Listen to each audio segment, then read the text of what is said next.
just like the river I've been running ever since. It's been a long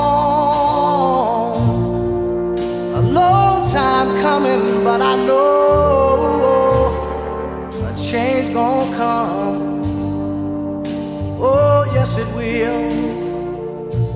When we saw people getting beaten, we wanted to rush out and stand between the aggressors and the people getting hurt, and we wanted to stop that.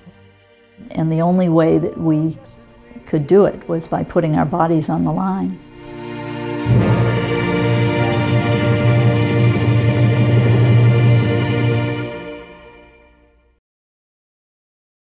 Activist, lawyer, politician, and true believer, Carol Ruth Silver has spent a lifetime putting her voice and her body on that line, fighting injustice. In 1961, Silver was among the 450 people that volunteered to ride buses south with the Congress of Racial Equality as a freedom rider. When I called C.O.R.E, they said, are you sure you want to do this? And I said, yes. And they said, have you made your will? And I said, no. Then they said, you better do that now. With the threat of violence, an ominous and gut-churning possibility, Silver signed her will and then boarded a bus bound for Atlanta. They took me to the home of an African-American family that was willing to put up freedom riders at great danger to themselves. Silver joined 5 other freedom riders, 2 white and 3 black divinity students, on a bus bound for Mississippi, with arrest and jail facing them at the end of the line. When we got to Jackson, the city of Jackson, the bus driver stopped, and he said something to the effect of, "You're on your own," got off the bus and disappeared. What we could see out the windows was a large crowd. We held hands for a minute, shook each other's hands, and we got off the bus. The white guys and I headed toward the sign that said "Colored Waiting Room." We were confronted by a large Mississippi trooper, very authoritatively, saying, "Y'all move on." And my recollection is that I said, "I just wanted to use the restroom." And he said, "Y'all move on." And I said, "I'm sorry." And he said, "Y'all under arrest."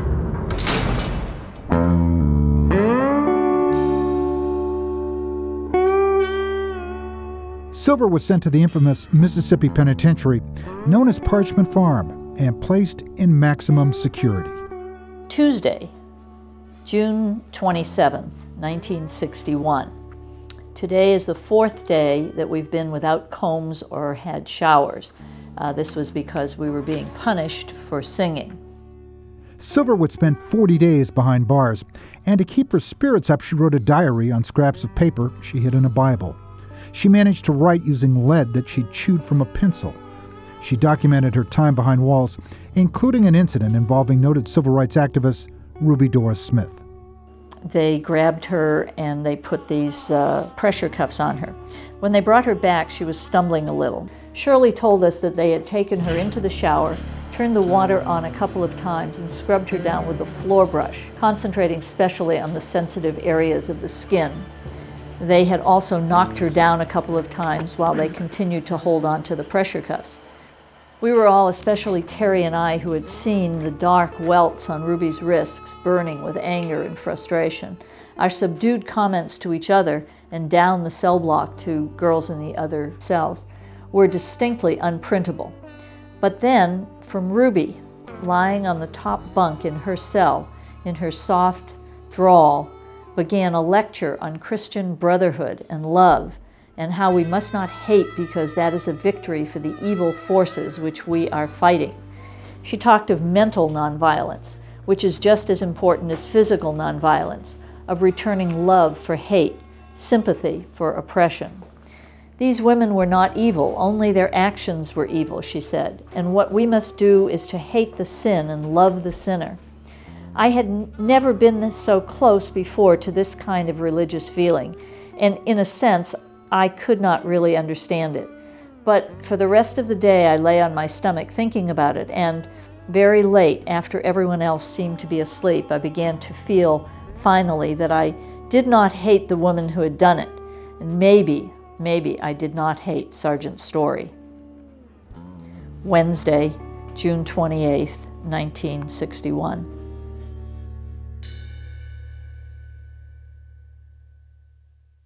Her mother bailed her out of jail. Carol would go on to earn a law degree from the University of Chicago in 1964, and she continued to work with the civil rights movement, helping to register voters and train other attorneys. Eventually she headed west and became involved in politics, and she served 3 terms as a member of the San Francisco Board of Supervisors. History and Carol Ruth Silver crossed paths once more, when her name ended up on a killer's list, tragically, on the morning of November 27, 1978. Code 3, room 200. I'm in the mayor's office. As president of the Board of Supervisors, it's my duty to make this announcement. Both Mayor Moscone and Supervisor Harvey Milk have been shot and killed. The suspect is Supervisor Dan White. There were 11 members of the Board of Supervisors, and Harvey sat on my right, and Dan White sat on my left. Then there came a time when Dan White resigned his position, tried to get it back, and the mayor refused to reappoint him, and Dan took out his revolver and went down to City Hall and shot the mayor, shot Harvey Milk, would have shot me if I'd been around. Thank goodness I was off somewhere else with a constituent having a last half a cup of coffee that saved my life. More than 30 years since that tragic day, Silver still has fond memories of her friend Harvey Milk. Harvey was a wonderful, gentle, comic, strong human being, and my friend, and it was devastating. Silver has never wavered in her belief of service.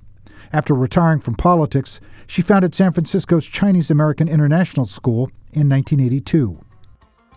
In 2002, she made her first trip to Afghanistan and has worked tirelessly, returning to that war-torn country a number of times, promoting education for young women and girls.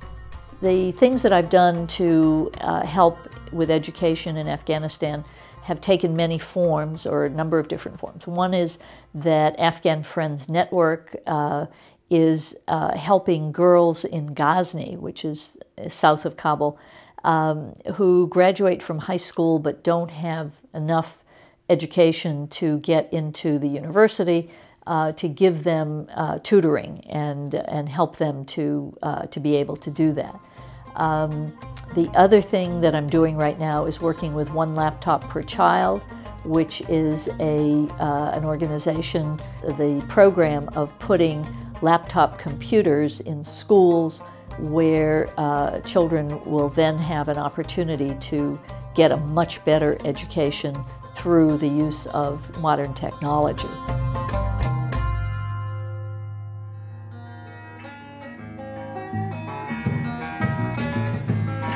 The lessons learned as a freedom rider 50 years ago have resonated with Carol Ruth Silver her entire life, a life that has been spent fighting injustice. It stayed with me my entire life, and in fact was kind of a defining moment, because it was the moment when I discovered that I had within me the sense of rightness and righteousness that I needed in this life, and that nobody else could tell me what was right and what was wrong. In 1964, President Lyndon Johnson signed the historic Civil Rights Act, a landmark piece of legislation that prohibited major forms of discrimination, including racial segregation, based on the color of a person's skin.